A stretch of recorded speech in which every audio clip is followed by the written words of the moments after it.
सीमा गर्मियों की छुट्टियों में अपनी नानी के गांव आई थी।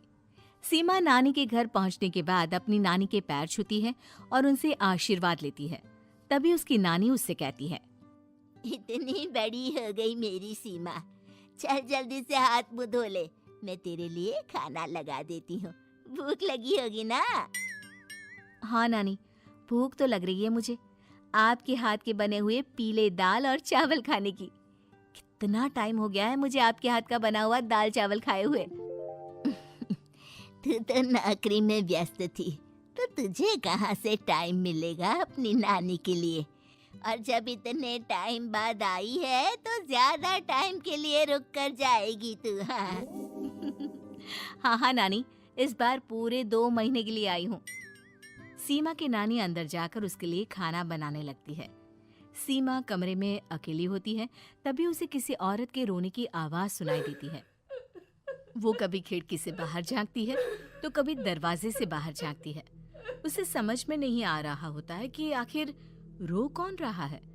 तभी नानी खाना लेकर आ जाती है। वो अपनी नानी से कहती है, नानी, कोई औरत रो रही है क्या? मैं जब से यहाँ आई हूँ तब से मुझे यहाँ किसी औरत की रोने की आवाज आ रही है। हे भगवान, कहीं ये वही तो नहीं? बोलो ना नानी। अरे कोई नहीं रो रहा, ये तेरे मन का वहम है। और तू ना अब खाना खा ले, ज्यादा यहाँ वहाँ की बातों में ध्यान मत दिया कर। जल्दी से खाना खा और फिर मेरे साथ आ जा मेरे कमरे में, दोनों बैठकर खूब सारी बातें करेंगे। ऐसे ही अगले दिन सीमा अपनी नानी के साथ गांव के बाजार जा रही होती है। उसी रास्ते में फिर से किसी औरत के रोने की आवाज आती है। वो अपनी नानी से कहती है, अरे नानी, क्या सच में तुम्हें अभी भी किसी औरत की रोने की आवाज नहीं सुनाई दे रही? मुझे किसी औरत की बहुत बुरी तरीके से रोने और चीखने की आवाजें आ रही है। मैं बहुत परेशान हूँ नानी, आखिर ये कौन है? मुझे लगता है कि सीमा को शहर भेज देना चाहिए, यहाँ रहना उसके लिए ठीक नहीं।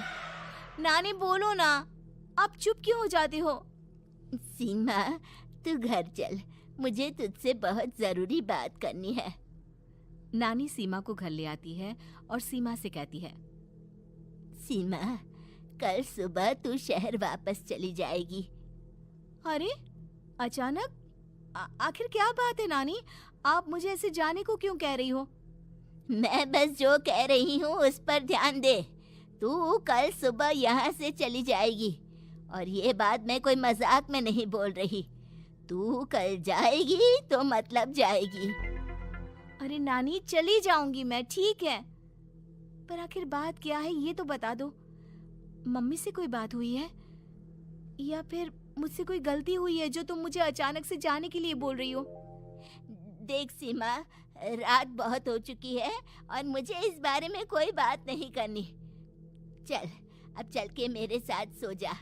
सुबह की बस पकड़कर तुझे शहर भी तो जाना है। सीमा को अपनी नानी का ऐसा व्यवहार देखकर बहुत ही अजीब लगता है। उसे कुछ समझ में नहीं आ रहा होता है कि आखिर उसकी नानी उसे अचानक से गांव छोड़कर जाने के लिए क्यों कह रही है। ये सारी बातें सोचते सोचते सीमा की आंख लग जाती है और वो अपनी नानी के साथ सो जाती है। ऐसी ही आधी रात को सीमा को फिर से किसी औरत की रोने की आवाज सुनाई देती है। वो उस औरत की आवाज सुनकर बार बार करवटें बदल रही होती है और तभी उसे सपने में भी एक अजीब सी औरत की परछाई दिखाई देती है, जो इतना चीख चीख कर रो रही होती है कि सीमा डरकर उठ जाती है। वो पूरे पसीने पसीने हो रही होती है। वो अपने आसपास देखती है तो घर में बिल्कुल शांति का माहौल होता है। सीमा घबरा जाती है। वो अपनी नानी को जगाने की कोशिश करती है, मगर उसकी नानी नहीं जगती। सीमा को फिर से उस औरत की रोने की आवाज सुनाई देती है। आखिरकार सीमा अपने आप को रोक नहीं पाती और वो घर का दरवाजा खोलकर बाहर निकलती है। आखिर ये माजरा क्या है? आज तो मैं पता करके रहूंगी। अब आवाज का पीछा करते हुए सीमा आधी रात को गांव के चौपाल के पास बने कुएं के पास पहुंच जाती है, जहां कुएं की चारों ओर बेड़ियां लगी होती हैं। उन बेड़ियों में लगे हुए ताले के साथ एक लाल रंग का कपड़ा और माता रानी का कलावा बंधा होता है। उस कुएं में से सीमा को किसी के रोने की आवाज आती है। सीमा परेशान हो जाती है। इस कुएं में कौन है? कौन है यहाँ? सुनो, कौन है? कौन रो रहा है? वो चिल्ला चिल्ला कर पूछती है और साथ ही लोगों को जगाने की कोशिश करती है, मगर किसी को भी उसकी आवाज सुनाई नहीं देती। अब सीमा खुद उस कुएं के पास की बेड़ियों और तालों को खोलने की कोशिश करती है और किसी तरह कुछ देर की मशक्कत के बाद सीमा उसको खोल भी देती है। और जैसे ही वो कुआं खोलकर उसके अंदर झांकती है, सीमा उस कुएं में गिर जाती है। इतने में उसकी नानी की नींद भी खुल जाती है और सीमा को पास ना देखकर नानी परेशान हो जाती है।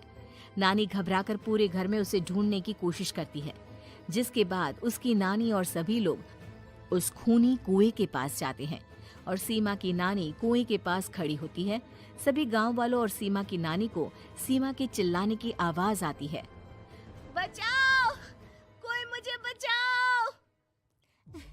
मेरी बच्ची, हम आ गए, हम तुझे बचा लेंगे। नानी, मुझे यहाँ बहुत डर लग रहा है। यहाँ इंसान की कटी हुई मुंडिया, हाथ, पैर और कंकाल है और खून भी है। नानी, मुझे डर लग रहा है।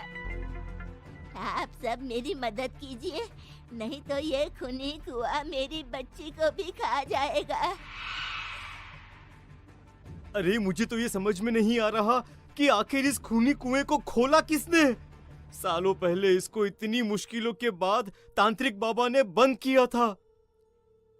अरे पूरा गांव खूनी कुएं के बारे में अच्छे से जानता है, तो कोई भी जानबूझकर तो ऐसा करेगा नहीं।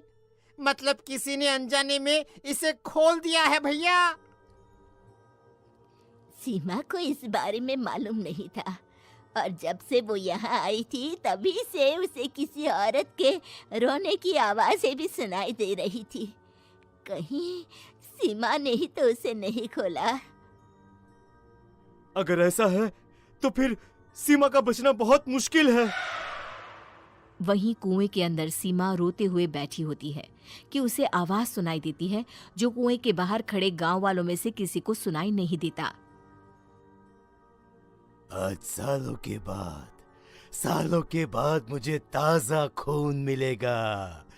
तेरा खून पीकर आज मैं अपनी प्यास बुझाऊंगा।